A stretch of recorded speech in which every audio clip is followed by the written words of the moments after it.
population. Why? They induce people with money, they induce the political parties with money, and our system basically is politics of poverty that is fueled by the crony capitalists who takes all the public procurement in the government space and give back to the people who give them contracts. So at the end of the day, what happens? Gambia suffers. And the only way that can change is the will of the legislature to pass campaign finance laws.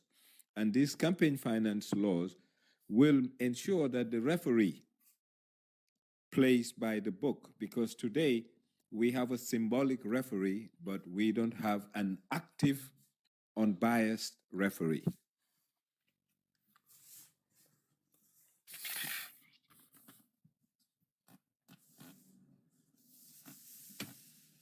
Can you hear me?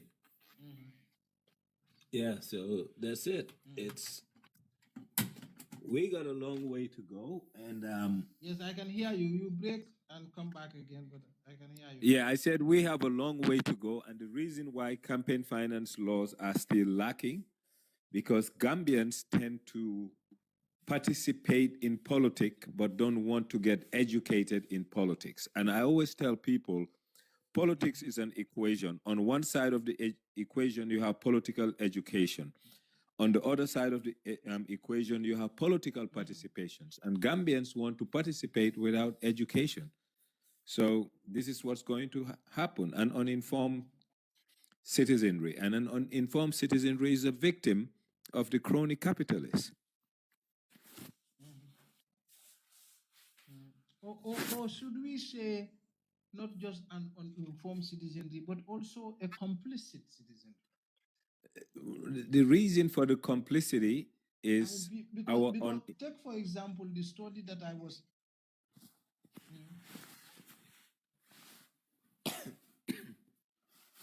Go ahead. Yeah, I'm saying the people who are uninformed, they're politically unaware. Can you hear me? I can hear you, Mustafa. I'm saying the people, the population that are uninformed, they lack political education. So our apathy, our apathy is as a result of our lack of information and awareness. So one side of the equation Gambians really don't care about, and that's called political education. We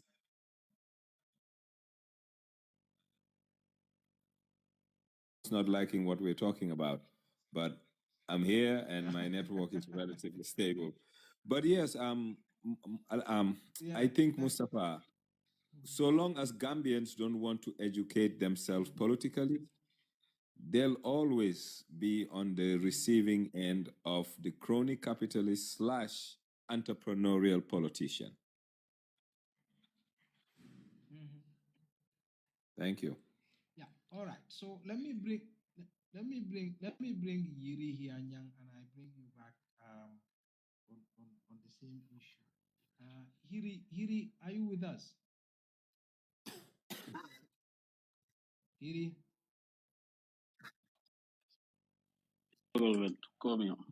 That's a joke.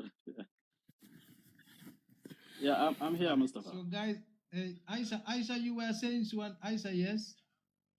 Aisha said you encourage people to tap. So, Mustafa, so with this app, it is financing. I mean, we keep talking about, I mean, in the last 3 days, we were talking about corruption. I mean, everyone is in, I mean, no one is in doubt that we have corruption in the Gambia, and it's pervasive. I have Auditor General who has been Auditor General for the past 10 years, 9 years plus a 1 year contract. And he told me that since 2017, or even after that, they've always been having a very adverse opinion on the books of the Gambia government. And which is the worst it can, I mean, disclaimer is the worst it can get, but adverse opinion is also very significantly poor. Now,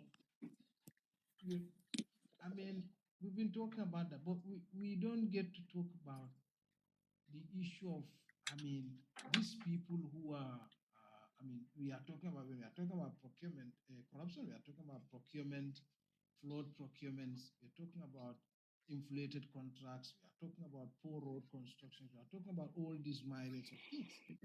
But we never get to say how comes these things are happening.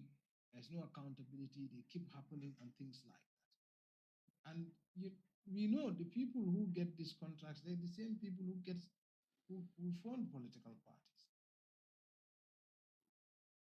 Yeah. Mr. Hiri, can you I comment think on when this? I think this whenever we and hello everyone, hello Jobis and my good Hiri, brother are you there? Mr. Njai. I'm here. Can you hear me? I am here. I am here. I can We hear can hear you. you. We can hear Yeah. you. So Mustafa, when your network is a little Yes. bit, it delays. The message gets to you later after I said one. It takes a few seconds before it gets to you. Because you're probably using Chromium. Anyway, I wanted to say that the last time we talked about corruption and then why we have corruption. And corruption in our government, if corruption is a vice, its roots is illegal Legal. campaign financing. You know, campaign financing, it opens all the doors to corruption. Because if somebody realizes that I can buy votes, right? I can pay the alcalos and the chiefs, and then they can help print out attestations for me. But then who is going to give me that money is going to be Mr. X, right? Then it is Mr. X who is putting me in office. So when I get into office, I'm not getting into office in mind that I'm there for the people. I'm there to satisfy the wishes of Mr. X. And so once people go into office, there's two types of problems with campaign financing. Is people who finance the campaign before it even starts, and those who finance it after it ended.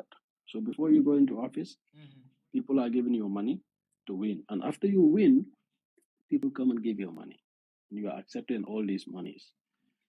If you accept all these monies, who are you going to be loyal to? Are you going to be loyal to the people, or are you going to be loyal to the ones who are giving you the money? You know, it's as simple as that. Yeah, And the the economists interesting, say there is no free lunch. there's no free lunch. Mr. Njai always tells us that. You know, he's told us so many times that you don't get what you deserve. You get what you ask for. I think that's how he puts it. But he always says stuff like that. So, but the problem with our situation is, Yeah. Mr. Njai, you want to correct me on that? How you say it? No, I said in life, nobody gets what they deserve. They get what you negotiate. What you negotiate. Exactly. Yeah, no So, one will give you what you deserve. to me, I do not see campaign financing laws coming in place anytime soon. You know why? Because even the opposition, you know, those who are supposed to take those campaign financing laws out, those who are supposed to challenge it, if you tell them that they have to be transparent about how they're spending their money, when you get donations, and how do you use that donation money? Do you think they are going to put legislation? They talk about the incumbents sometimes. But even the opposition, if you get donations, how do you use that donation money? This has to do with campaign financing laws. It has to cover everything. It's like if you get the money, Yes, how do do you not think also part of the reasons why they don't also want to be transparent about it is because they also abuse these funds. Like political parties in the Gambia are not audited. So do you even think money they receive, some of them goes into their pocket maybe. and then Mustafa, if I say this, I don't want people to misunderstand me. But let me ask you one question. If you're running a campaign for the Gambian people, for the Yeah. issues that needs to fix the Gambian people's Yes. problem, if you need donations and you need to campaign, I thought you would go straight to the Gambian people. But what is happening now in the Gambia? All the opposition parties, I'll say all the opposition parties, what they do is they go to the diaspora. And when they go to the diaspora, what are they looking for? It's money. The people in the diaspora who are giving you money, they are not just interested in you becoming president. They may have some hidden agendas. Let me give you a story. There's a gentleman that I know who was very close to the Gambian leadership. He said that when one of the opposition parties went out there and then they raised a lot of money, and he went to, he's like, "Oh, you guys, our party, you should also come, and then we do our own campaign fundraising here in the diaspora." And then he looked at him. He said, "These guys are getting pennies. It's like it will take them ages to get a quarter of what we have." So it's pretty much legal that people can buy their way to power. That's what's happening. We are for sale. Our president's office is for sale. So, and we still call ourselves free people. But I mean, of course, these have consequences. I think that the only time we can have true freedom. Let me bring Jobis. Let me bring. Yeah, you can bring in Jobis. But I wanted to conclude. I wanted to conclude before Jobis comes in that the only time that we can have true freedom and transparency is when we finance our own campaigns legitimately and audit ourselves. Job is coming. Yeah, thank you, Hildy. This information is public. Yeah, Mustafa, very interesting topic. And I think in the case of the Gambia, we have problems. Guys, can you guys, Sobis, give me a second. Guys, I am told. Yeah, I said, I think in the case of Gambia, we have some serious problems, and it starts not only with the business community, but also with the voters, because the voters are not voting for programs and policies, but they are voting for what they are getting from these politicians. So in that case, it's a big problem. And also the business community, most of them are also supporting the incumbent because the favors they're getting from the incumbent. This is what is happening in the Gambia. But I think with our political parties, we must encourage the membership of these political parties to participate in their various parties by at least contributing towards the finances of the party. And most political parties in the Gambia, maybe very few people are the contributors towards the finances of their various parties, and that itself is a problem because the leadership of those parties are going to see some businessmen and ask them to pump in money. So sometimes you have businessmen that will spread their money in 2-3 parties. They think they might have a chance of winning the elections. So I can talk for PDOIS. For PDOIS, structurally, what we do, we believe the party membership should be financing the party, not these big businessmen or companies, because we believe if they put their money in the party, if you take over, you have to give some favors back to them, and that's the reason why we don't allow them to pump in. You are breaking very bad. I am breaking participation, especially with the members of the parties, to start funding their parties. But majority of the voters in the Gambia, they don't contribute in their parties. So instead, they are expecting to get something from the people that they're going to vote for, and that itself is a problem. But what I was saying is, for us, I can talk for PDOIS. What we believe in is for the membership to sponsor the party, to finance whatever project the party is going to do. That's what we do, and we believe it has to be Gambians only to participate in our financing. That's what we practice within the party. Guys, So can you hear Jobis? Mustafa, but your voice is too low. Your voice is not that much audible. Your voice is low. I don't know whether you are using a mic or what. Okay. So I was saying that I'm using mic. So I was saying that if you go to Hamad Bar's office, for example, on daily basis, unfailingly, you find people packed at his reception. Okay. Now, if Hamad gives you, if you expect that much money from Hamad, like, how do you think, where do you think he's going to get that money? Isn't this a valuable question to ask? Alasan, I bring you on here. This is not an NPP subject. Alasan? Yes. Yes, Mustafa. Yes. I can hear you. Did you hear what I was saying? Yes, you said Hamad. If you expect him to give money to. No, I just brought Hamad as an example, but what I was saying is, you know, if you have a situation like this, you know, where you have whether it's a National Assembly member or anybody, but the people expect so much from them. Okay, that is true. Like where do you think they are going to get that money?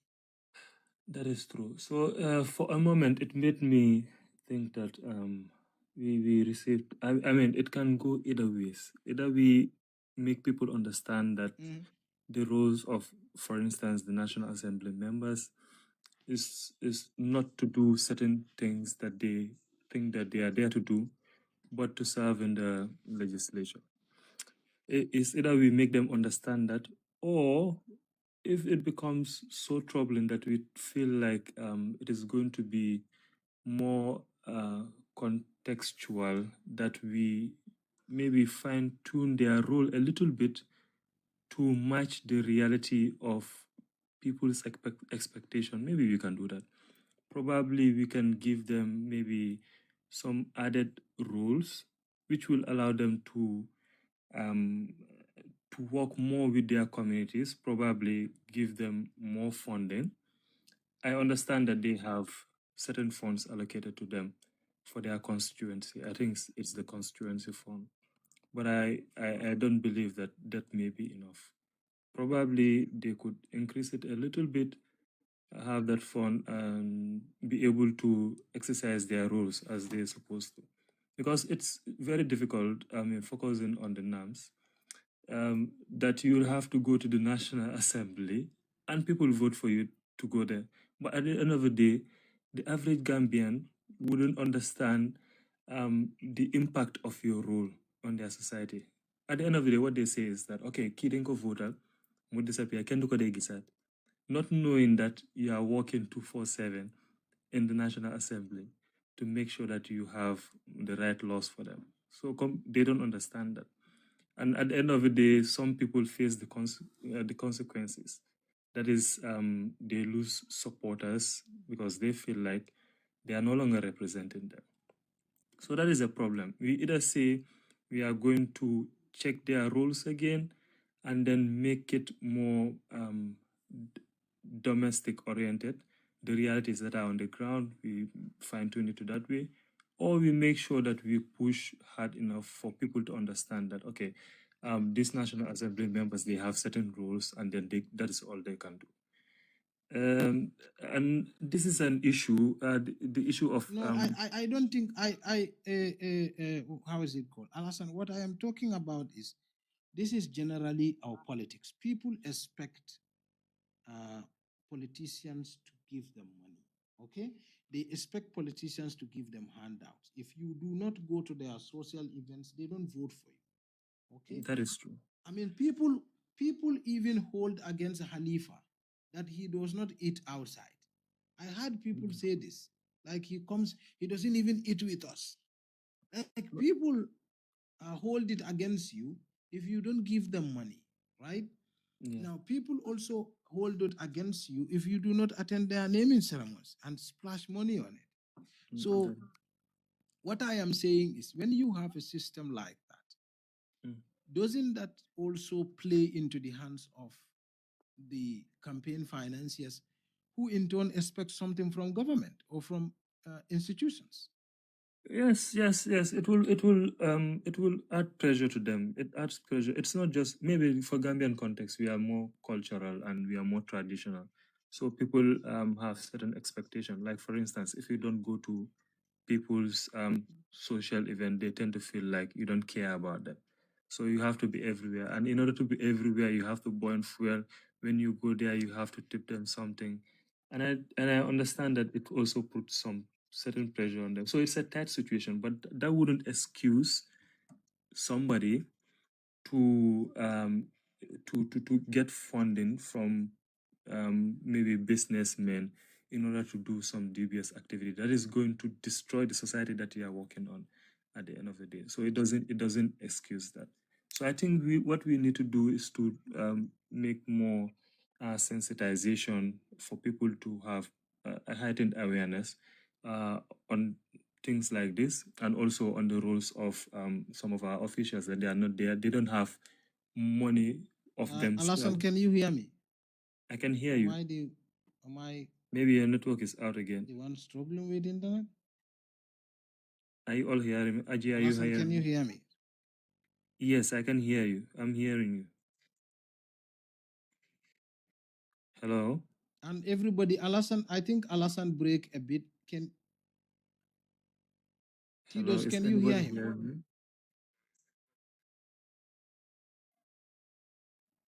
Okay. I can Hello, hear Mustafa? both. Oh, Yes, I can hear you. good. Mustafa, can you hear us now? I I just can thought you hear were you. breaking. No, Alasan is loud and clear. Mustafa, the trouble is with you. I think the topic that you brought today is the main cause of your this It's issue. too heavy. No, this campaign financing issue is a non talk about even in the Gambia. Because Alasan, it's affecting everybody, probably. That's why. No, it's the guys, MPP. something is wrong. No, It's either it's either from my end or at your end because I cannot hear Alasan. no. Mustafa, can you use directly your phone and remove the device attached to it? I hope he's here. Because your network is not breaking. I He's don't think the out. network is either breaking. It is something connected to your device, your phone, that might have breakdown. If you're hearing us, remove that device, please.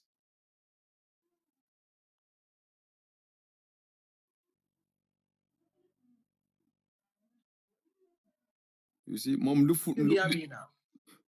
yes, we can hear you. Mustafa, remove the device Now? connected to your phone. Remove the device connected to your phone. No, I have removed that now. You just remove it or what? Yes, I just removed it. Okay, it is not your network. The device that is attached to your phone is the one that giving you the problem of audibility. Okay, then I have removed that. I hope I'm clear now. We can hear Okay, you. now you are very clear. You are dealing with UDPNs. You know we are good in anything. Okay. No. All right. Look at him giving his people credit. Mustafa, I think now we can hear each other. Okay, so Alasan, I guess you understood what I. So Yes. let me give you this example. So a study was done by Westminster Foundation, right?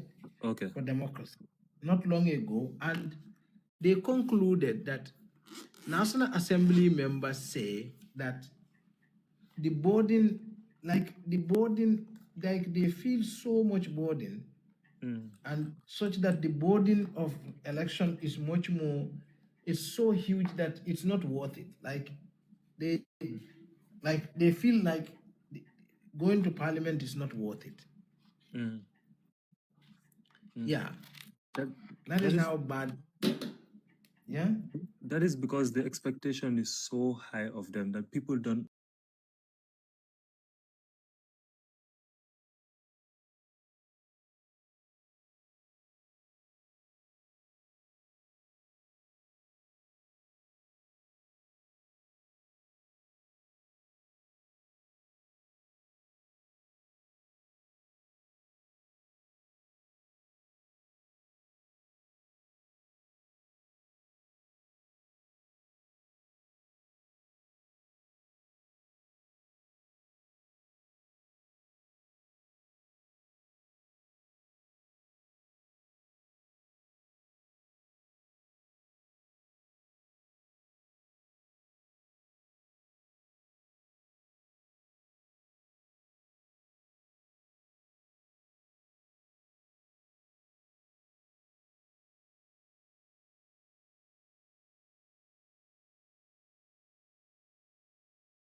time. No, I No, I'm saying understand. Let me bring in Mike. Haji and Ablai are just proving a point. Ablai wants to say something. Ablai, yes? No, it's No, I just want to react to. okay. Ablai wants to say something, I think. I quickly want to react to Haji. Has a question. Yeah, go ahead. Go ahead. Can I go ahead or Alassane is going? Go ahead. No, continue. Oh yeah, I just wanted to react to Haji. Yeah, I understand the separation of power you're talking about. But you know, in parliament, once you are in parliament, yes, you are representing the people. But remember, you are also part of that governance infrastructure. You are in parliament, but you are part of government. I mean, the three arms. You are there. You are at the other side. The executive is at the other side. So you work together to make sure that you serve the interests of the people. Now, in parliament, we do what we call caucuses. If the government brings in a bill, remember in parliament here, a member of parliament is not allowed to bring in a bill that is going to is going to charge on the consolidated. Now, even if you want to bring a bill that is going to help the citizens of the Gambia, but is going to charge on the consolidated, you cannot bring that bill. The executive has to bring it. Now, there is a compromise. We used to do what we call caucuses. In our caucuses, we will cast out our differences even with the executive.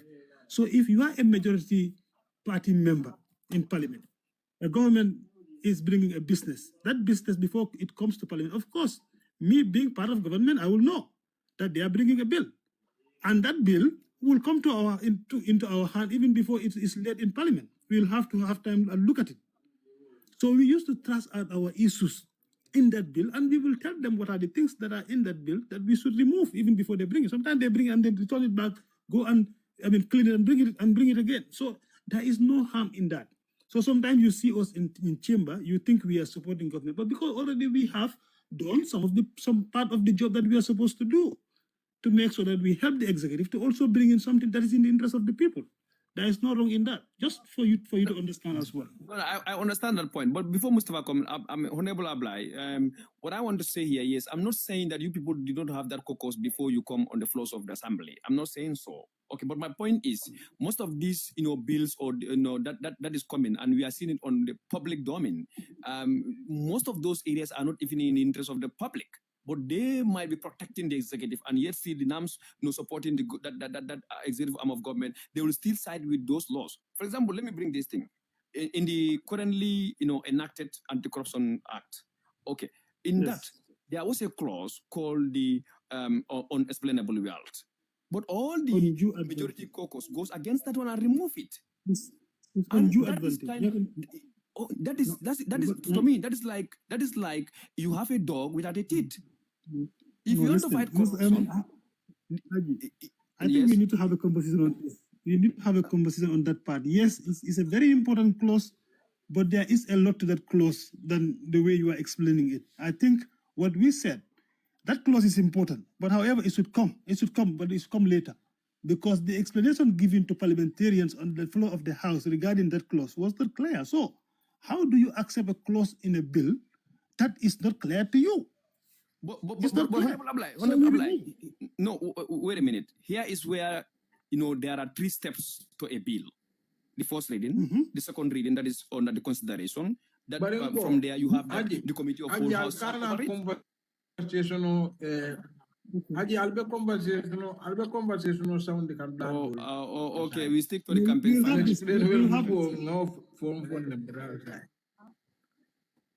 We stick to the campaign finance. So Ngamera, let me bring in Mike here. Mike, I hope you were listening. Mike, were you? Mike. Mustafa, I just joined in, so yeah, because we are talking about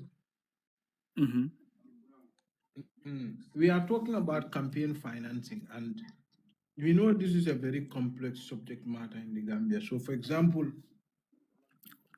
political parties, nobody knows who is giving them money, how much each person is giving them money. Nobody is watching who is giving them money. Particularly parties in government. I mean, we have seen JAME, APRC, NPP, the PPP. I mean, these are parties in government, and government happens to be an institution that belongs to everybody. So, but if you have somebody who gives a party in government money on the basis of quid pro quo, it could affect decision making, right? Yes. But the same thing applies when you have UDP, for example. If somebody gives UDP money in the hope that UDP is going to win, and when UDP wins, then scratch my back, I scratch your back. That kind of stuff. So that's what we are talking about. And so we are asking, I mean, how do we stop this? I guess that is what we are talking about now, because we've already diagnosed the significant impact this have on the population. Some have talked about how it, like of course, politicians take money because campaign is expensive, and the people expect handout from them. They expect them to show up at their social event. They expect them to show up everywhere and give them money. So that is pressure. But so we know. But then the problem is, how do we then go around this? Well, for me, two things. You can legislate it, but then you will have to have a proper oversight over it. Legislation in itself, on its own, won't do much. And I will take an example here in the UK. If you run for parliament here, after the election, they basically what they do is you file your returns of your expenditure. So it cannot be more than certain amount. And if it's a national campaign, at the end of the election, the party will file their expenses. So if the local election, let's say if a particular constituency and the benchmark is $400,000 and you end up spending $1 million, that could be problematic for you because that means you overspend. So this was brought so in. there is a cap. It's like fair. It's like, how do they call it in football? They call it fair play or something like that. Football. I think there is it's a slightly certain different cap from the is it financial rule within football? Yeah, it's something slightly like different from that. But again, the problem you will have in the Gambia is they can legislate it, but can there be an oversight to ensure transparency and accountability? That's the problem. Just because telling people already. Yeah. Already we have some laws that regulate campaign financing to a certain degree, such as foreigners cannot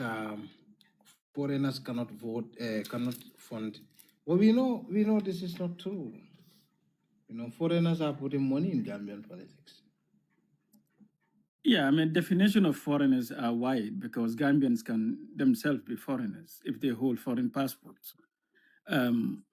So put that on one side. But the second thing is, I think Parliament, again, this is if they have the political will, and this goes all the way to the executive, they could introduce a law whereby if you give more than $10,000 to a political party, the party is under obligation to declare it. I'm not talking about $5 and $10 and $20 here. But if you give certain amount to a party, the law says you have to declare it.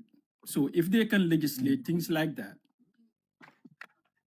we probably can get around or deal with some of these campaign finances that have been done anonymously without no one knowing what is going on. And later, you are seeing massive government contracts going to these people because the biggest customer in the Gambia is the government.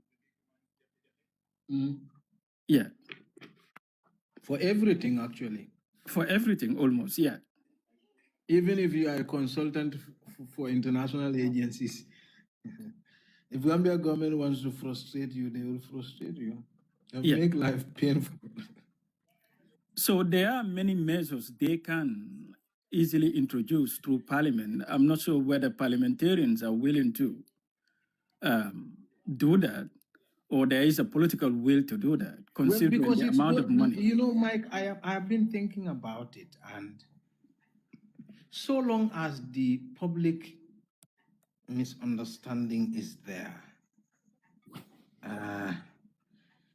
and that's why I also didn't understand the decision of the parliament to increase the cost of politics themselves. I mean, such as the cost of registration, the cost of other things.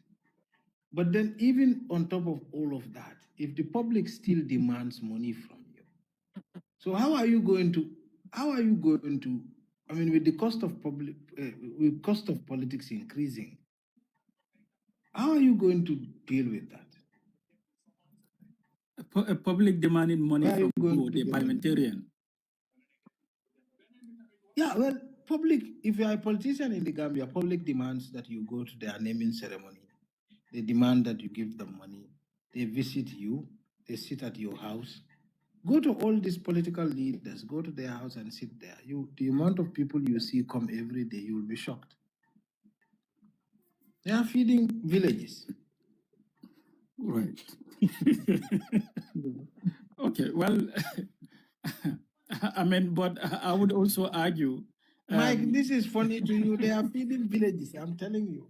Yeah, I can understand. I can understand, because that's the kind of culture we have. It's not just politicians or parliamentarians. If you have money, people seem to think you're compelled to do certain things. Yes, but if you are feeding a village, I mean, how do you keep your sanity at the same time feeding village? I don't think there is a ready solution to that part, because that is something that I would say is virtually normalized and entrenched. But that's not an excuse. That got nothing to do with campaign finance, though. No, it has everything to do with it, Mike. So, for example, one of the cost of your financing, the cost of your financing increases because of the various commitments you have. So you have to visit. Some places you just have to throw a party. You call a DJ, and the DJ comes. You have a barbecue, and folks they cook. So every meeting you do you know you cook there, right? Okay, but that is part of the campaign. You're talking about during the campaign. Yes, that's part of the campaign. But if I have to spend that money on people, where do you think I'm going to get that money? Yes, and this is what I'm saying. If a cap is set and everybody is played by that rule, no one will be doing that. 1. 2, if people are to give to a political party or an MP while they are campaigning, again, and the cap is set and there is a reporting rules, then that again will minimize things. Our former Wales former first minister, who happens to be the first black person to be Wales here in UK, Wales, was had to resign from office after a few months because of campaign finance. A businessman gave him, I think, 200 or 250,000, and wasn't properly disclosed. So he had to resign even after winning and become the first black, first minister in Wales. So again, there needs to be a legislation to back it, and there need to be a proper oversight again. So if those things are there, everybody will play by the rules. Because at the end of the day, you will need to file your returns as to how much you've spent on your campaign. But is that system readily available in the Gambia? Can it be properly monitored? I mean, how many political parties do you have in UK? How many political parties? A lot. In the Gambia right now? Well, in the Gambia, In we the have, UK, I'm trying to well, reference what you have in the Yeah, UK. but What you have in the Gambia. well, are we some have that are conservative, we have that labor, we have Lib Dem, we have reform, we have independence, we have some of them I cannot even remember their names. But the most relevant one to win next general election. How But then about to our own, respond the to Workers' Mr. Party? And we have Because my 645 own is the Workers' Party. yeah, and we have also 645 MPs. So Mike, yeah, you know, Mustafa's concern is basically on the social giving. How much money is given to the people by a candidate? I think Mustafa, that's your concern. How can we eliminate that? Mm-hmm. Yeah, but that's different from campaign finance, though. Campaign finance is people that are given the money to finance your campaign. But that is what where Mike, that money they are giving them, there is a place where it goes. So we are telling you about the ball. So if you have a ball that is the bottom is leaking, you know how much water can go into it. Yeah, but I think these are two separate things, Mustafa. I would they think are separate. They are this is separate two at the separate same time. The same. Yes, they can be the same, but you need to separate the two. Because the campaign finance... Tell us about the separation. Right, okay. Here is the thing. The way I see it, the campaign finance is the problem. If someone is financing your campaign anonymously, without declaring, and you're not telling us where the money is coming from, and you happen to be in parliament furthering the agenda of that individual, whether being a business or lobbying on their behalf, then that is all part of the chain of the same corruption, right? But if you are giving your money to entice people at a gathering or Ngentes and Kuliol Ningosifal, then that can also be addressed in a different way. But in terms of campaign finance, what we are remember, talking about is two things. Yeah. One is, yes, you are buying votes, you are buying voters indirectly. But Indirectly, secondly, yes. and which is also the most important thing, is that you have because the public is so dependent on you to finance their social issues, their events, and there are many things. For their vote, they also have committed you to now go and find more ways to get money. And that's what entangles you with business folks. Yes, that could.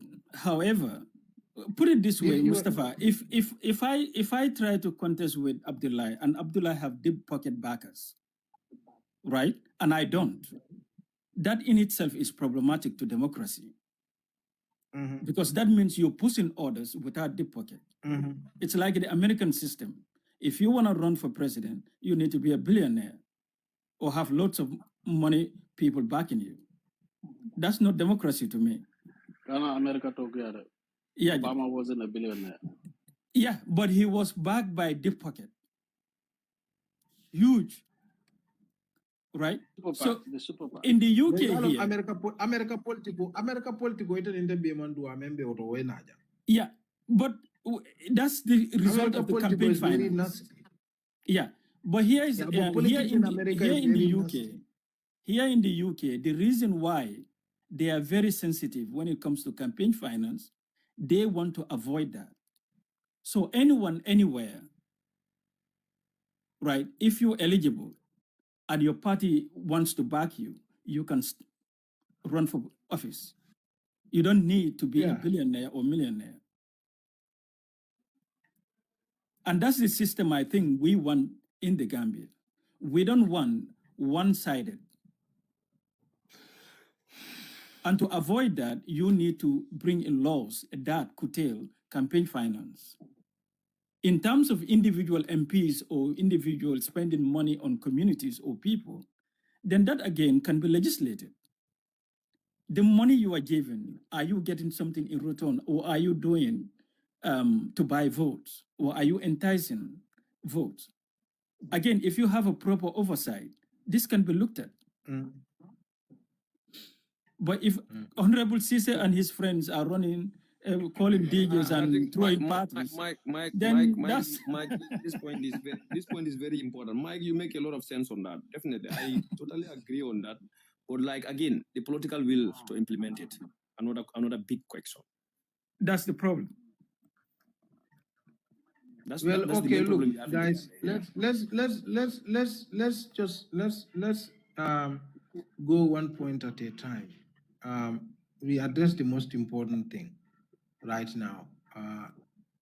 What sort of course, transparency is one thing, which is publishing them like they do in the US.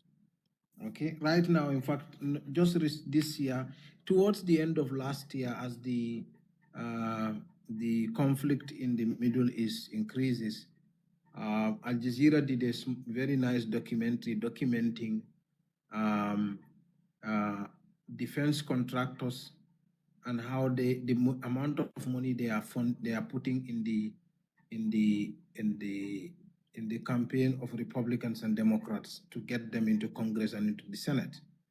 Defense contractors basically and weapon companies. Okay, so these are people who are fighting private armies and weapon manufacturers. The amount of money and all the senators and congresswomen and congressmen they are funding, whose campaign they are funding. It's a fantastic documentary. You can watch it online. So this is a sort of this gives you an idea of what we are trying to talk about. So, and but also the you Al have Jazeera did National that, and it Rifle was very Association. easy to do because it's transparently published. You also have National Rifle Association, the Gun Manufacturers Association or Gun Owners Association, which is problematic always for Democrats. Yes, the NRA, yes. Yeah. So they too have deputy. Yes, yeah. And they always back Republicans. Okay, so let's begin one person at a time. Hiri. Yes. Yeah. So Hiri, Mustafa, what do you think we should? What do you think? I'm going to. This was really good because I'm glad we had some of these National Assembly members, some of these politicians here, going back and forth. But I'm gonna look at like the possible solutions to our problems because it's one thing that I summarize is especially what Mr. Cisse said, Honorable Cisse. If power is won through hidden money, vote buying, misuse of state resources, intimidation, and irregularities, then governance becomes repayment, not service. So in the Gambia, I feel like we must confront a very difficult reality. Political corruption is becoming pretty much normalized, we must all say. So if we want to protect democracy in the Gambia, we must focus on solutions, practical, enforceable reforms that strengthen transparency, fairness, and public trust. Campaign finance reform is not about politics. It is about protecting the integrity of our republic. So what must we do? First, and preventing from crony capitalism, actually. Yeah, but we have to establish transparency as the foundation. Our parliament should require mandatory disclosure of all significant campaign donations and expenditures. And every candidate and party must report who funds them and how funds are spent. But wouldn't the parliament be biting? Wouldn't the parliament be biting the hand that feeds them if they want to do that? Because parliament is also occupied by politicians. Yeah, but the parliament is the one that we have to kind of believe that they're the ones that should be the change agents. So if we have to move forward, if we have to save this republic, if we have to control and change the norm, we cannot continue. They themselves, it almost feels like an investment. Like you put in more money, expecting more out. So if you don't have more out and you end up leaving the parliament one term and you don't get what you put in, you're at a loss. So we should introduce clear donation limits and spending caps. Elections should be contests of ideas, not competitions of wealth. Setting reasonable limits ensures that money. Well, according to Mbod's experience, There he was competition of money. Sort of, so he stood no chance. So we have to strengthen independent oversight, Mustafa. We need a properly resourced independent body with auditing authority and enforcement powers to monitor campaign finance, and laws without enforcement are simply decorations. You know, we have to prohibit misuse of state resources. You know, this is a whole comprehensive, you know, package you're looking at. It is a system, a disruption of the system. And it's not going to be an overnight thing, but it needs people, innovators, people who are willing and ready. And if anybody is going to build the Gambia, it's going to be the people who commit to going into parliament. You know, I heard Mr. Suare talking about, yeah, when you go into parliament, you shouldn't be loyal to your party that takes you there. You should be loyal to the people. I mean, that's not the reality.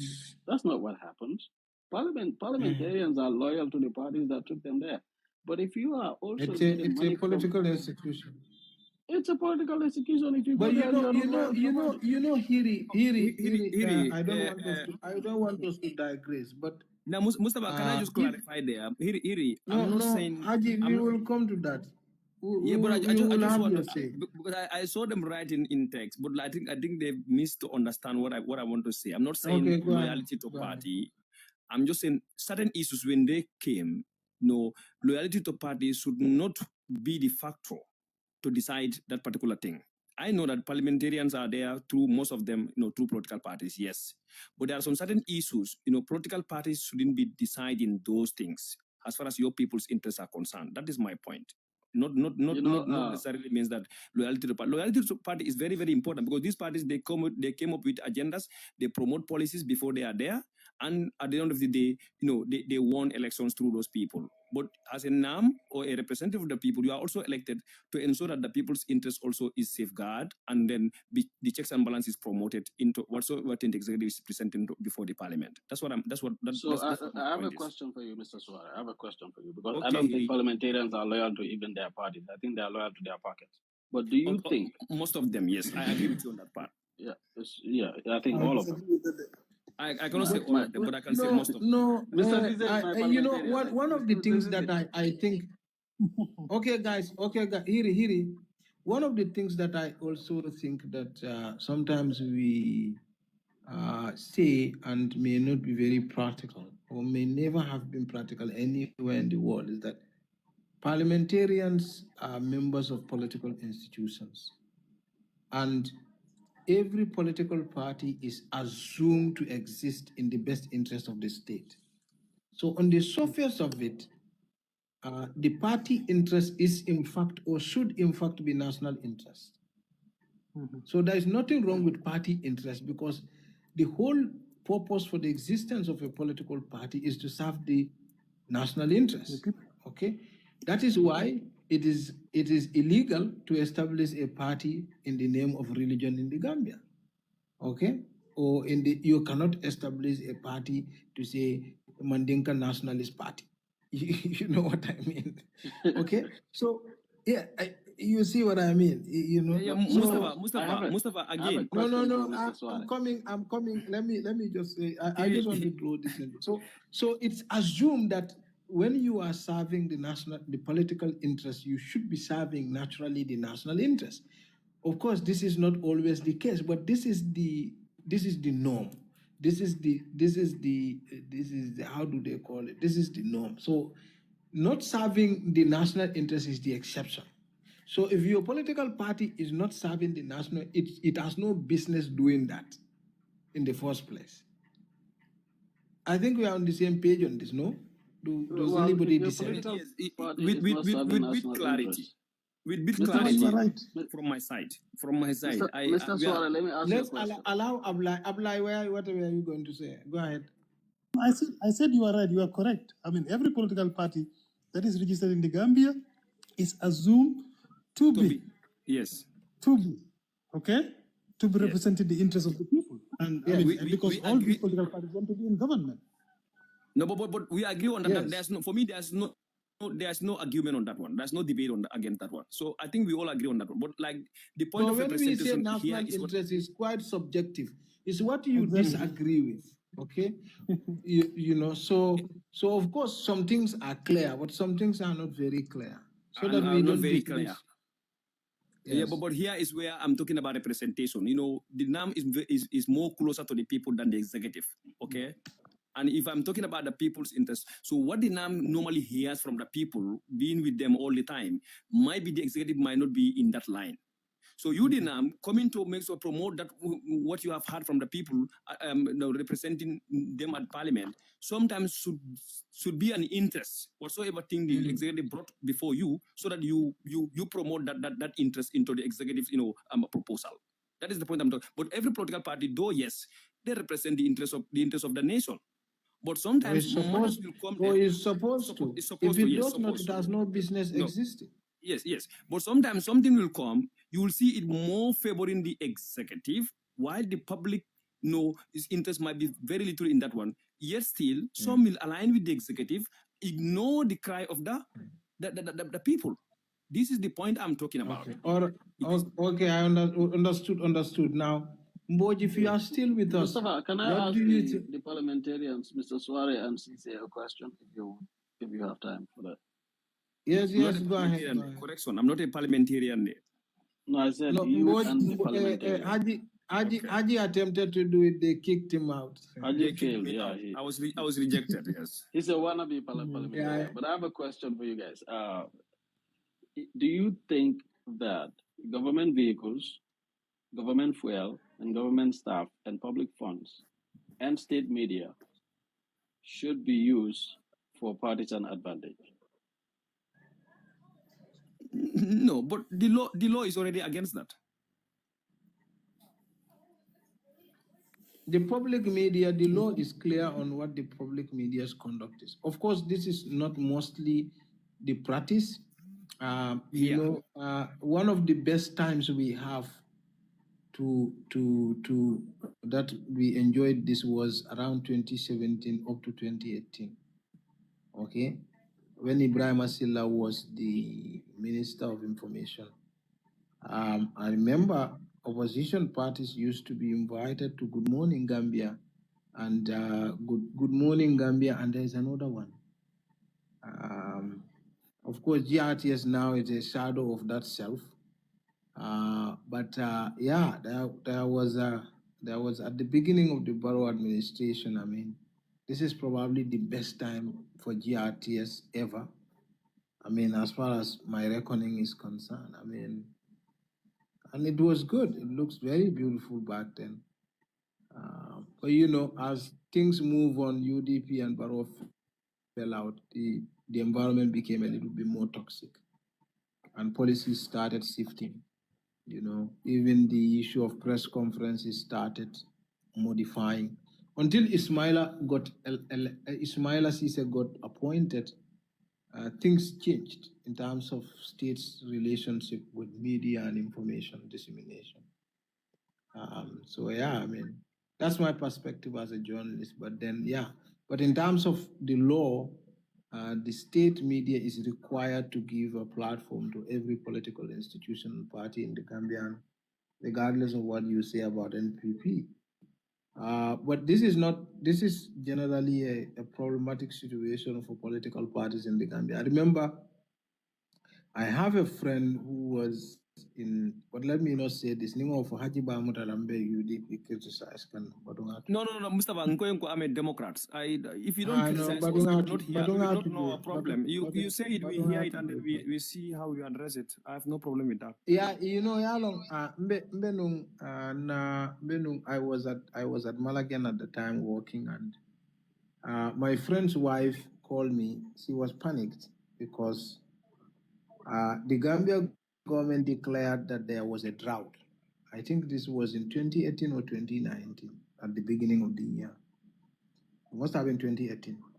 Gambia government declared there was drought. Malagan was not existing back then, but I was working. I don't know what I was doing. So my friend's wife was at GRCS, and she called me. She was panicked. What do I do? And I said, what happened? She said she was called by the I think Hussein was vice president then. This must have been end of 2018 or beginning of 2019. And said she received a call from the office of the vice president protesting because the government declared a state of how do they call it? It was not state of emergency. It was a state of emergency, you know, when you have a poor harvest losses, so they declare a food something. You know, there is a name for it. So they declared that, and so GRTS in their newscast, they call their correspondent in these rural areas, and the correspondent paint a different picture. And Usainu felt that this is directly against the government policy. How can we declare a food emergency and we have GRTS reporter telling people in LRR are having a bomb harvest? So my friend was panicked. I mean, because the vice president was coming to the studio. I think it was either the vice president at the time, or I think it's vice president, definitely. It could not have been foreign affairs. Yes. So this is a situation. Sometimes government tend to be very interested. And what happened was, I said, look, you are a journalist. There is nothing wrong with Usainu protesting whatever it is that you published. Government has a right to say we don't agree with this information, okay? So if Usainu takes exceptions to what your reporter reported, bring Usainu into the studio to present to you an alternative fact and present to you facts and figures supporting his and he said, yes, so we are going to actually give an interview to the government to sort of have their own clarification. So that's just to give you an idea of how politicians tend to have a certain kind of a relationship with journalists. And the most important thing, though, is that when it's done under an atmosphere of tolerance, it becomes acceptable. But when it's done under an atmosphere of intolerance, then that becomes problematic. Yeah, so you term this like UDP. I will not see this as a criticism. I think government made their policy position out based on what maybe whether forecast brief them or inform them. Yeah. So they make an announcement based on, but I don't think the particular journalist was intimidated in the process. Maybe the clarity. But, I mean, you can imagine if you are GRTS and the office of the vice president has taken exceptions to a report you have put on air, that can get you sacked at GRTS. Yeah, but my point is, maybe before, but my point is, the particular journalist was not threatened, was not intimidated. Well, no, I mean, you know, this is a very subjective word. What I do know is that she was afraid. And I told her, because that means that, I know, my point is, that means that we just came from the 2022 years, so maybe she might thought that. She called me and I told her, calm down. If the vice president disagrees with your position and says, well, how can government issue a policy statement and we have GRTS giving contradictory information to the donors and all these things? And I can understand the frustration of the vice president or the vice president's office. Okay, I said, but we don't care. It's your reporter who reported what the reporter believes to be facts as gathered at LRR. So tell the vice president or whoever called you to come to the studio and present their alternative facts. That's what we do.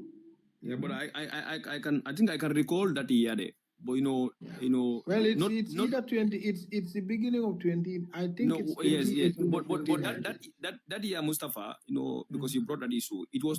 I might not say it was everywhere, every crop or harvest affected, but lot of these harvests were affected. No, government does not declare emergency food crisis for nothing. No, yeah, most areas were affected because I could recall even some of our areas like Nyung Kunolu Natala Je from Menketa Kunol for Nada Je Sandu. Then that I think that around that year, some their coos farms fields entirely how many hectares Kunoli Abeta Yabedo Yabejandi. That year I could recall.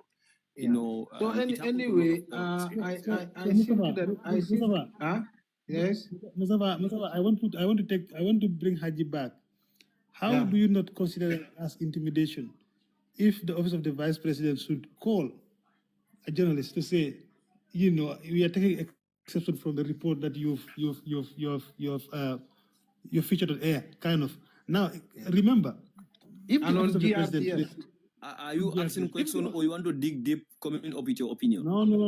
I'm trying to bring in something here. I'm saying, for me, even though the matter was not, it was not taken, there was no hostility from the vice president at the time to the journalists, but of course, the vice president taking the initiative to call alone is an intimidation. That's what I'm saying. I think that is the vice president himself calling. This is an allegation Mustafa is saying. No, But he said office of the vice president. Is that the vice president who himself Well, called? I don't remember the specifics, but it's either the vice president himself or the office. But whatever the reason, the decision was. Stay with the office of the vice president. That's the allegedly. Vice president, but the office is even much more powerful than the vice president. Allegedly, no, I know that the office. And you don't allegedly today. Fatu Cham le afonye Fatu Cham. No bo. But you call it. That is alleged. You said alleged because I made a call, Mustafa. And you amanda call Fatu Cham lende call Fatu Cham do geri mala not go la wife le munu. Mambala wala, but yet still is from good morning Gambia like. But I'm telling you, it's verifiable. Go to your people and verify. It's verifiable. I take it alleged. It's an allegation as of now. Okay, all right. But you my important back Haji, Anyway, I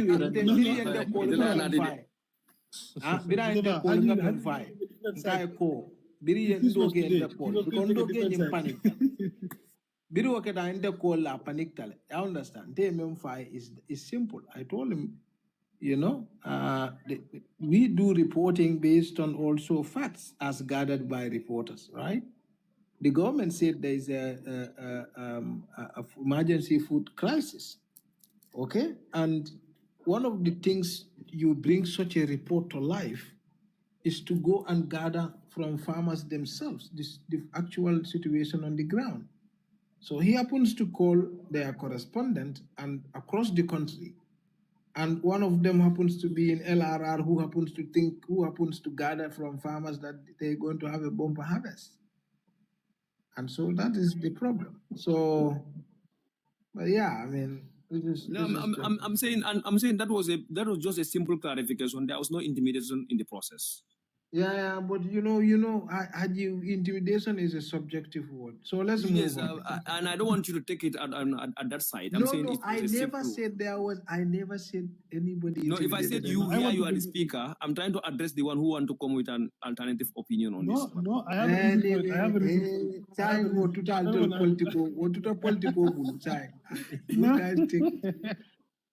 can the teacher so la ko nalmanta school be bela bondila. So this time no I can journalist so mbala la kaya. No, I teacher so la strike kwato. No, but I okay, guys. So people, I think you guys can dig this up and maybe put it as part of your campaign. I'm a last sport. Mustafa himself is a crime here. It's a crime. I need go. Crime.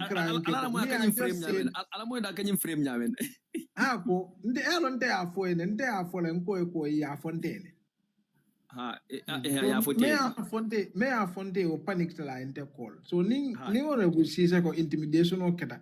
Sa ndefuna one choice so to. Hello onte o man can lock man. No, you still need to clarify ko intimidation mankeje. It was a simple call. Yeah, it has story. That is intimidating. The vice president movement. No. That is very different. Among the vice president, Instruction comes from him.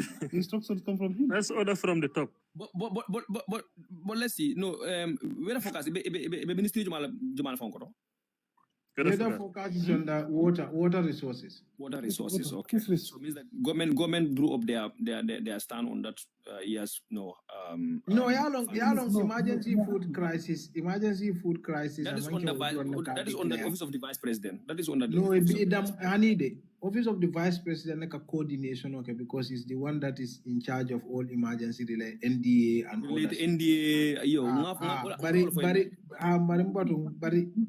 the data men can collect to inform that position for government is extensive. Ministry of Agriculture, Dakatara Jele, Water Resources, Dakatara Jele, because it also has to do with projection. Okay. How about simplifying government? Well, yes, but decision on announcement of by Office of the Vice President then, because they are the one in charge of disaster and all related activities. Yes, thank you. You said Officer Vice President. So, aling topic ko nga okay, all right, nga sound. No, you remember Nikela ila issue of campaign finance. Well, this is on defending. Okay, nga sound, bro. Well, yeah, I can sound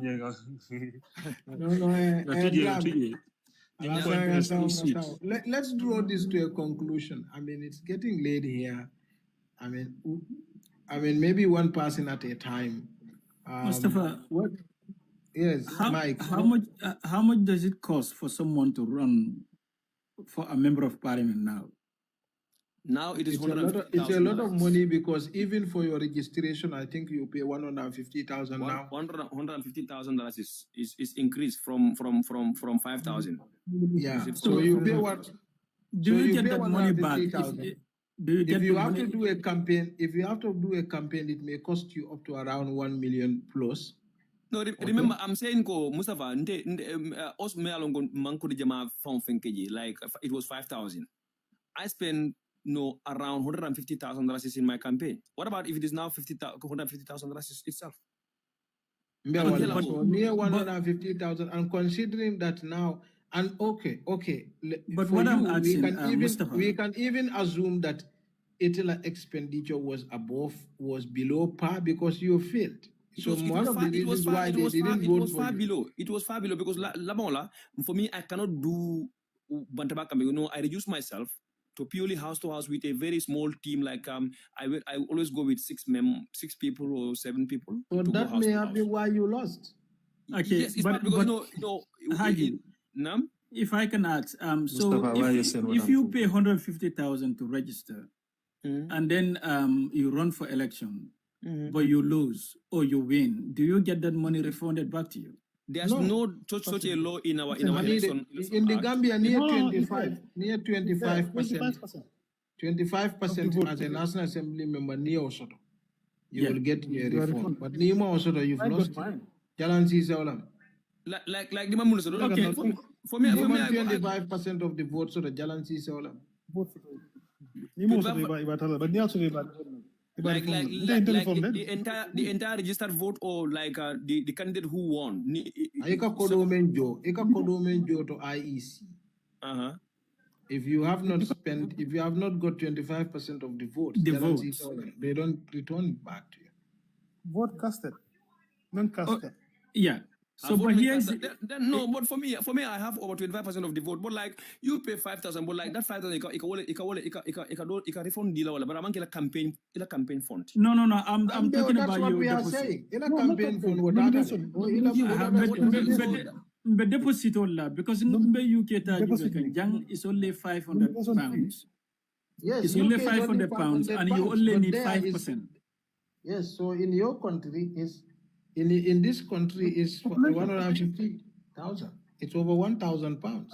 So do you claim for it, or is it an automatic refund when they declare you? No, but for me it's not an automatic, because the mandatory refund. Yeah. The party. I don't go to IEC. Oh, the IEC they have for I got over. And since there's an election act, they have to give me the compound interest. Yeah. Absolutely. How do you know you have 25% of the vote? How do you know? Of course, I did. Of course, I came second, and then with a big finko. But honorable, or 25% was Seattle. That's what I'm saying, because of course, you only need 5%, and the all you need to pay is £500. If you get up to 5%, you get your sorry. Look at the population. Compare the population. No, but you cannot. No, it doesn't matter. It's still 5%. No, but Mike, before you people increase, the denomination fees to $150,000, did you consider the population? Yeah, and also MPLA campaign. The ceiling for the campaign is £54,010. £54,010. You cannot spend more than that. I mean, ours is very expensive. Yeah. So this is the problem. A poor country like the Gambia and the rest of Africa, let's say, people are charging exorbitant amount of money to keep other people out of politics. It's undemocratic. Well, but the whole point is, okay, we can talk about this thing another time. But I think right now, what we need to do to wrap up is to talk like what in a situation like this, how do you fix a situation like now? This is a big conundrum. Like you have a National Assembly member, for example, who is a victim of the society, but also a victim of himself.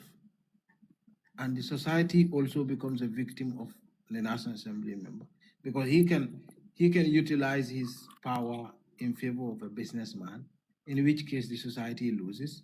But then he also needs to make some money to feed some people in the society, and that takes him to the businessman.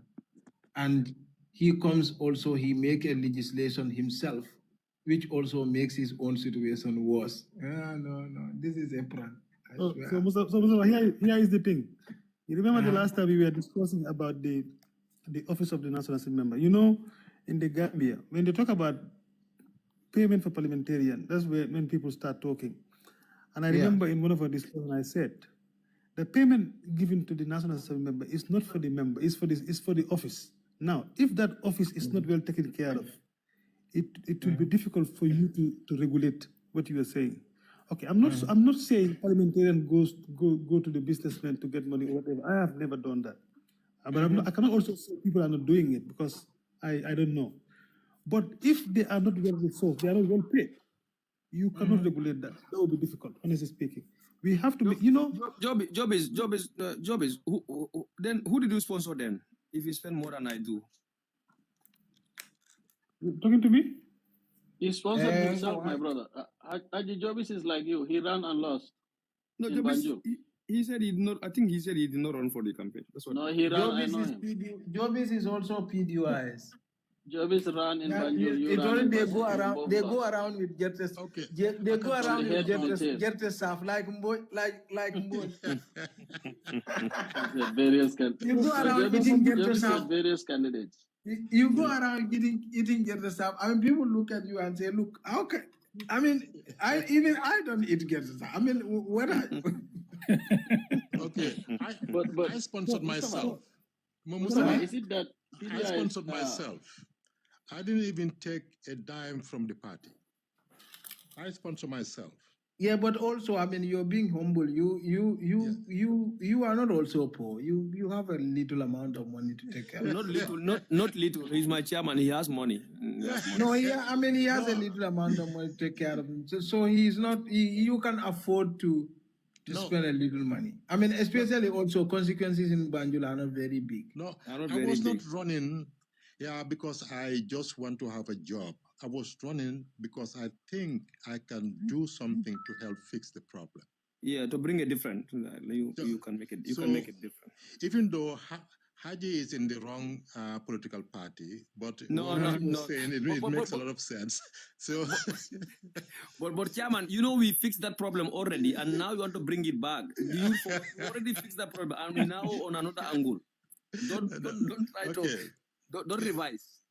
No, you see, our problem is that most people are not going to parliament to try to fix the problem that society have. They want to go to parliament because it's something fashionable or they want to help themselves. Most people, I don't say that everybody, but most people. That's why in Doi we say, when you are in parliament, it's you and your conscience. The party doesn't control you. It's definitely you and your conscience and the people you represent. Those people come first. So yeah, this is the problem we have. We attract the wrong people because of the amount of money involved. Imagine if they were saying that the salary for parliamentarians is $20,000. Trust me, Mustafa, we'll have the best parliamentarians.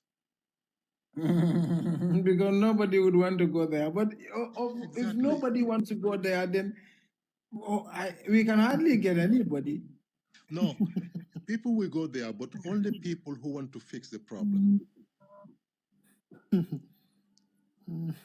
you see, I'm so tired of this notion that when you go to parliament, we have to take care of them. We have to give them this because they are making laws. Are they more important than teachers who taught them? Interestingly, though, most of the National Assembly members are former teachers. Okay. Well, you can correct me if I'm wrong, Honorable Caesar, but You're very correct. You're very, very correct. A lot of them are most of them all serve as teachers. Yes, I know. Yeah. Almost 80% of them. Yes. Yes. So you guys should be advocating for teachers and low-paid workers. Well, ordinarily, yes, but you know. But they don't do that. In fact, Mustafa, while Honorable Caesar himself is here, I mean, what is the budget for National Assembly this year? A difficult one. You know, National Assembly has taken the autonomy because know, National Assembly. You know, when the Supreme Court says we are the law, so National Assembly says they are the budget. So they are the budget. They are the budget. So they have taken their own budget. Because last year they shared about 84.8 million or so. This year is far exceeded that, Mike. Yeah. So how much is it? I've been looking for it, but I didn't see it. It should be around 400 and something million for the year, I think. 400 and I cannot remember the exact figure, but it's really around that. So, but you know, National Assembly on a yearly basis, it depends on the programs that they have. It's not I think we are talking about two different figures. The 84 or so million that I'm talking about includes CDF. Probably CDF. It has to do with constituency allowances and rent and vehicle allowances. You know, in the National Assembly's salary, in our salary, you have what we call the constituency allowance. And constituency allowance basically is for the member. And sometimes people misunderstand and say the allowance is for the constituency. No, that is for the member. It's for the member to go to his constituency. No, Honorable Caesar, it's not for the member. It's for the member to visit his or her people. No, it's for him. It's for the member, Haji. The allowance is for meant the member to visit his constituency. Yes, that's what I mean. But most of these people, no, but that money you don't give it to the people. It's for you. No, you don't have to give it to the people. No, not cash or any kind to the people. But like it is for you to be with the people. But I think they also have what is called constituency. What's it called? Development funds. Or development funds. And if I tell you how last year was about 22 million. That is a recent creation. No, but you see, last year they had it. Yeah, but at some point I think they stopped it in some. I think was it last year or year before last? Honorable Caesar, correct me if I'm right. 2024. In fact, there was a problem. That's why we did not implement it. But we are implementing 2025. But you know how that is implemented? It is implemented at the level of the parliament. They have a committee. They call it the contracts committee and all that, the procurement department. Members of parliament don't touch that money. That money doesn't come into your hand. Yeah, Mustafa, I wish you do an investigative, research on. You know, there is a problem with that. There is a problem with that. No, Honorable Ablai, don't even go deep into that. Let me explain. Let me explain. I know very well. Let me explain that your members are there too. But one thing, let me tell you, if I'm talking about Gambia, I care less who is involved. Let that be clear to you here. I have my own. Let him explain first what he is trying to say. No, I mean the one who's saying, "Oh, my members are there."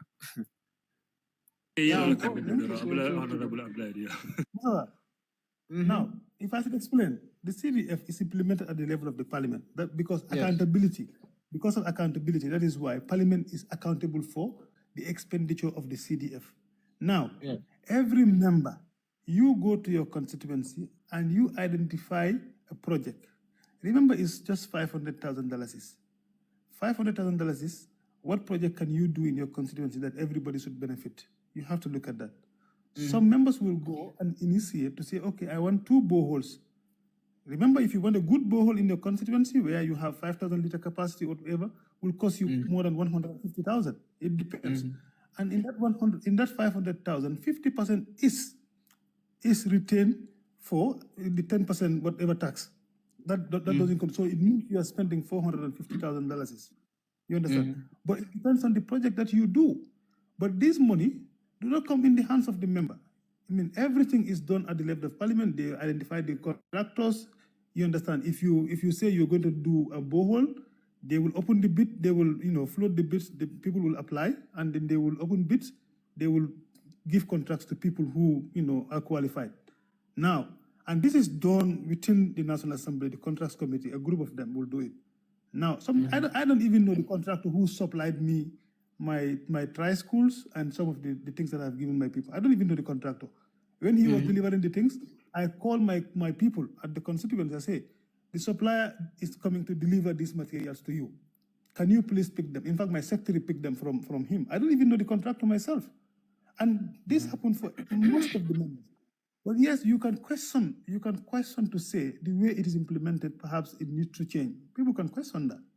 And if they question, I will agree. But to say members are misusing the phone that doesn't come into your hand, you cannot misuse that.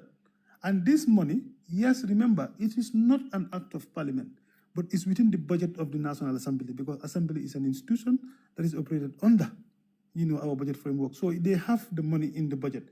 If it is an act of parliament, the money should be more than 500,000. Then parliament would have put more than $5 million for their constituency development, or maybe 1 million, just like what Brikama Area Council is doing today, giving 1 million. For me, I think that is where it all went wrong. In fact, why the National Assembly members being allocated such developmental, initiatives? I think that this is going to compromise in most or some members their responsibilities at parliament, and this will definitely, for me, it is all a flaw. There's huge room for corruption, and they might not even in line with what they are calling for. I think you people should advocate against this thing, regardless of what. But it is not something that is in the interest of your responsibilities. It undermines it. We did a brief anyway, I know it's not fair play, because afterwards, they will use it. They are doing their campaign and said, "I did this, I did this, I did that." Yeah, very unfair against the newly contesting. Exactly. But remember, how many people left parliament even when you were implementing the 300,000? How many people lost their seats when they were implementing the CDF in the last elections? So that's not the case here. That is another subject. That is another subject. That's another subject. If you should say they're using a campaign. Now, if I am campaigning using that money, I should be able to win my seat, because the people in the Gambia believe in that. You understand what I mean? No, it's two different things. No, it's two different things. Some people have another issues with their people. This project cannot fix that one. They cannot retain their seat because of that problem. No matter what you did, even if you bring this guy and say, I have developed this guy and make it an, now, for me, Haji, if you allow me, for me, I have two problems with it. One is what you guys have already highlighted, which is that it gives an unfair advantage to a sitting National Assembly member to implement a project, points at that, and sort of say, well, this is what I have done. And when in fact the money that he has used belongs to him, Gambian people, but also the person against whom he is using it, which is the other aspirant. That's one issue. Second issue is the issue of National Assembly is the primary accountability institution for the budget. Not only do they share the cake, they also hold the primary duty to account for every butut that is spent. That is why the Auditor General, he reports only to the National Assembly. Okay? Now, and Auditor General holds the primary duty bearer to dissect the numbers. Now, so for me, I find that problematic, but I understand the underlying factors because, and that's what we are talking about here. So if you have a society that goes to a National Assembly member, regardless of, you may be doing very well in the assembly floor, you may argue very well, you may make the best laws, you may sponsor private member bills, whatever you do, but when you still go back to your constituency, they still say this guy atabuka fenkeja.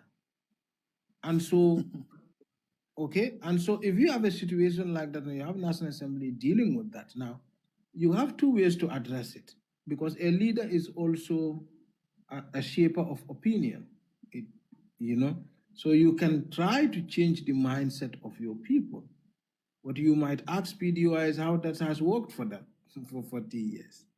Okay? So they've come, yeah, Boj?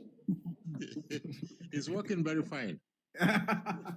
Well, you didn't win, did you? And Sidia, look at Sidia. Sidia didn't win either. I mean, Yeah, Sidia was doing very well in this community.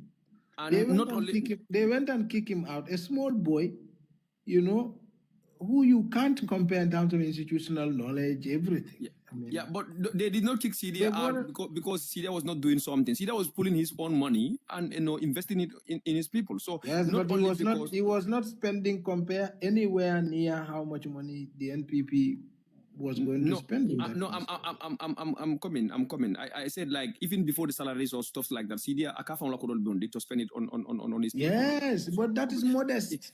That is modest. Yeah, when but Syria was doing that, back then when Syria was doing that, at some point salary was 15,000 for National Assembly member. Absolutely. Syria don't need the salary. That's what now I'm talking they are about. sitting allowances even more than that. Yes, but this was back then. No, he was not even informal. But like, Syria based on MPP is ruling, so he need to go. Like anyway.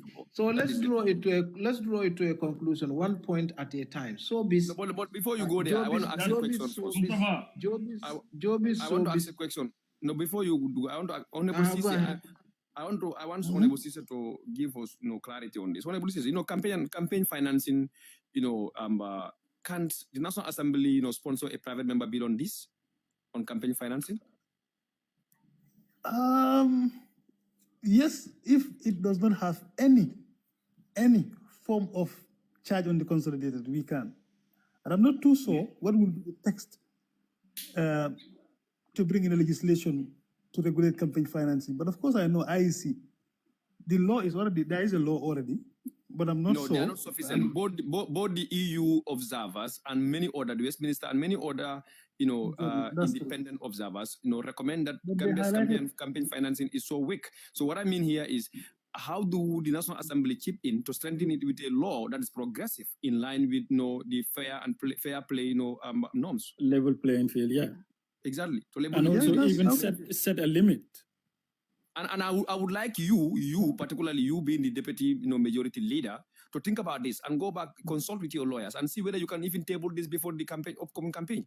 That's going to be definitely a credit to you, and that can be a legacy that definitely you can look behind. Because if an opposition brought it there, you need to I'll tell you million or many God, I'll tell you obey the money. What are they on over? Wallahi Mustafa, wallahi ko do bentele bulo ko lale. Campaign yo ba sama. Mustafa bara abulai nyenjabi, because this is actually important. Yeah, he's coming to distract. Mustafa Molti. Now what we will do? Because I'm looking at something here. I'm definitely So I know the law that you come here now. The law is not sufficient. I mean, the law is also saying IEC there should be a regulation to regulate certain things in the elections campaign and all that. But I think I can take this from you. Maybe I will have to do a bit of research with the research team. What we can do, inshallah. I'll let you know. I'll let you know. Yeah, so I think, Honorable Cisse, it will be a good idea because this will also encourage other people coming from less privileged background to participate in democracy. So, all right. So, I mean, one thing at a just one person at a time. Jobis, Sobis, what do you think we need to do in 30 seconds? What can we do? 30 seconds. Yeah, thank you, Mustafa. I think this problem, we as a country need to have some serious conversation about it, like you are doing here today. We need to regulate the electoral process in that country, especially with the IEC. They need to start acting serious about these issues, because we don't know which people are pumping their money in our political parties, and that itself is a danger to the nation. So definitely we need to do more about it. And just before I go, Honorable Cisse, one thing I want you, the MPs, to do is to try and change the way bills are brought in the parliament. Because if we are to rely on the cost of bringing a bill all the time for the MPs to bring a bill, I think our growth in democracy will be limited, because it seems as only the government are the ones bringing the bills that favors them. So I think you guys should think along those lines to make sure that, you know, any member of parliament can bring in a bill rather than considering the cost. Thank you. Can I react? Can I react to that, Mr. Bo? Yes, go ahead. Yeah, that's a good point. But you see, it will be difficult because the reason why that law is in place, the financial position of the country, that is for the finance minister to advise the president. And if a member should bring a bill, that should be a charge on the consolidated, and you don't even know the financial position of the country. That is a problem. And I think we need to be careful with that, because I can bring a bill. Let's say the last time we had a discussion, young guy said we should bring a particular bill called, I forgot the name of the bill again. It's a living expenses bill, kind of. But if I could bring that bill, and for him he said there should not be any finance attached, but you cannot bring such a bill that does not have, a kind of link to finance and all that. So what calculation am I going to make to say what is going to be the living expenses for a particular person in the Gambia or an average Gambian in a particular year? So some of these things are there. So, but I think that is why government is bringing the bill, because they know how much money there is there. The finance position of the country, the finance minister knows that, and he will advise the president before they bring any bill that is going to be a charge on the consolidated. Sometimes members would not go to the executive to tell them I'm bringing a bill on a particular issue. You can just bring a bill, and then Parliament will draft the bill as long as the bill is perfect, and then the ideas are fine, and they think is applicable. They will draft it for you, but that doesn't mean it will be passed. So this is the problem. That is why members of Parliament cannot bring a bill that is going to be a charge on the consolidated. That is in the hands of the executive. All right, Hiri infused. Yeah, so Mustafa, thank you once again. Another interesting conversation today. It looks like Haji, the biggest highlight is Haji and Abdullah's debate. But I think that if we want to strengthen our democracy and our institutions, and we want to end some of these malpractices, that is definitely a threat. Hiri is breaking. Is it me or Hiri? Am I breaking? No, I can hear him clearly. You're fine. Oh, okay, all right. Yeah, so if we want to end these malpractices to ensure that we're truly liberated as Gambians, and make sure that we end corruption, because these MPs are also Gambians, and they live in the Gambia. Their children are going to live in the Gambia. They continue to live in the Gambia. I think if you are a parliamentarian, and I'm just addressing parliamentarians, because I think you are the ones who make the laws, and you are the ones who can change the system. So you should be the examples, because one thing you have to ask yourself is not what am I going to enjoy, what Gambia am I going to enjoy, it's what Gambia am I going to live here. You see, our difference with a lot of people is we tend to focus on the present and not the future. Because honestly, if we continue these cultural practices, if we continue to normalize this system that we are all victims of, even themselves, even the parliamentarians, they are the biggest victims of this system. If we continue to entrench these systems, it is not going to be an individual who is going to be authoritarian over us. It is the system itself that is going to be dictating us. So we must be the change agents that we seek. We must change the system. If you are going to parliament, ask yourself, what do I want to change in the system? But if you come into the parliament and you kind of entrench, this is the reason why people would say, oh, PDIs, I'm not trying to support PDIs here. I know Jobbies will take it. But everybody would say, oh, they say the truth. They always speak in the truth, but people don't vote for them. Why? Because they are not going to Young days. They are not giving you money. They are not building masjids for you and stuff. They're simply telling you how your money should be managed. So I think that anybody who is in parliament or who wants to go into parliament or into Gambian politics must ask themselves, what do I want to change in the system? And if we all continue to ask those kind of questions, Mustafa, I think that we will be able to create a better Gambia for the future. Not today, but for the future. Otherwise, we will have a country. We can continue to build all this infrastructure, make it all these white elephant projects and whatsoever, win elections, change presidents, but somebody else is going to benefit the fruits of our labor. Not ourselves, not our children. Okay, Alassane, you're up. Yes. So I want to believe that, thinking over it a little bit, the society has a little. Don't tell us Barrow has fixed all of it, please. No, he has fixed. Yeah, this one he has not 98%. fixed. Yeah, 98% of it, and he is one of the first presidents to set up a political party that is going to be institutionalized in the Gambia. So that is awesome. That's going to be what? That's going to be what? Institutionalized in the Gambia. Okay. I mean, yeah. Good luck with that. All right. Anyway, let's continue. Let's continue. Well, yes. With regards to this issue, I think at the starting of my deliberation, I was blaming people. However, I think they also hardened at some point because politicians don't keep up to their words.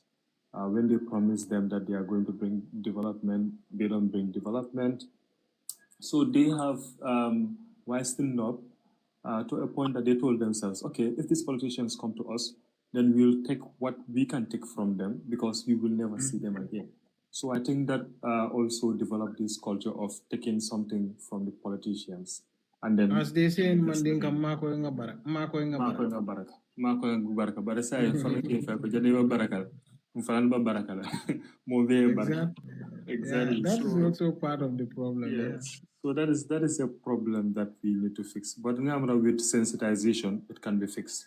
However, political parties, they have a huge role to play in this because when they have the will to change some of these things and then trickle down the message, I think it will be faster rather than relying on civil society organizations or the IEC itself to pass on this message. I think it should start from the political parties because that is where it went wrong to start with. And so that will be my contribution for now. All right, Mr. Mboj. Yeah. It's a very interesting situation. I think. Thank you, Hiri, for supporting Doi. But nevertheless, I think what we need to do is try to join hands with me in my next campaign and make sure that I get into Parliament. So you can fix it. I'll find tooth and nail to change some of the things because I definitely will not be going there for money, and definitely. And definitely, that means if if your pace is very slow like a chameleon, you should start running now. Yes, so that by the time others like Abulai started running with their 2.3 million, $3 million, you would have reached. No, I already with all seriousness, I think the only way to fix it is to have more serious people who are not there for the paycheck. That's the only way to fix it. So there is no other shortcut or anything. Yeah. All right. Okay. Mike, you're up. Yeah, I'll just go back to what I said earlier. I don't think it's difficult to fix it. Only if there is political will and there are people that are willing to do the right thing. I can understand the social aspect. I can understand the cultural norms, the interdependency, and like Hiri says, MPs themselves, if you look at it, they themselves are victims. So I think fixing it will be in their interest as well. But particularly to create a level playing field for all political parties and encourage democracy, rich or poor, I think there should be a ceiling.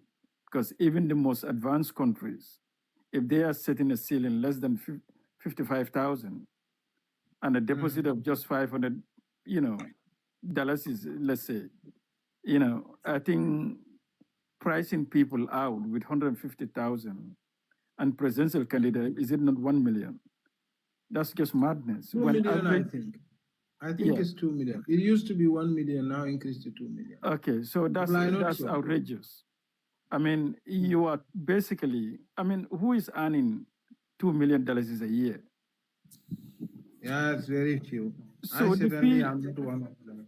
Yeah, so it needs to reflect the income of the people. Yesterday we talked about corruption. Was it yesterday or day before? We were talking about corruption. Yes, day before yesterday. Yeah, we've been talking about corruption in all these 3 years. Yeah, and that's the problem. So, if for an MP, from a humble background, someone without deep pocket around them supporting them, 150,000 can be a challenge.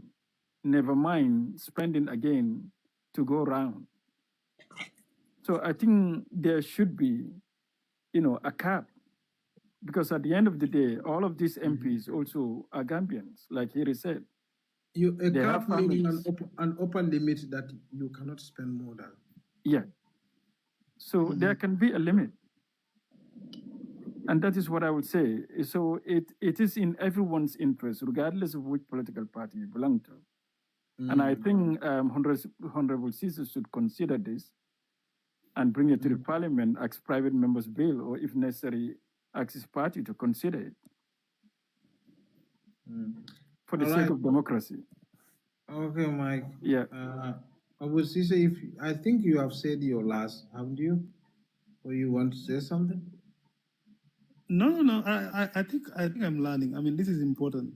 Sometimes as a member, you come to, some of these platforms, you can learn. Sometimes when you are in parliament, the way you think and other people think are different. So yeah, Americans call it being trapped in the bubble.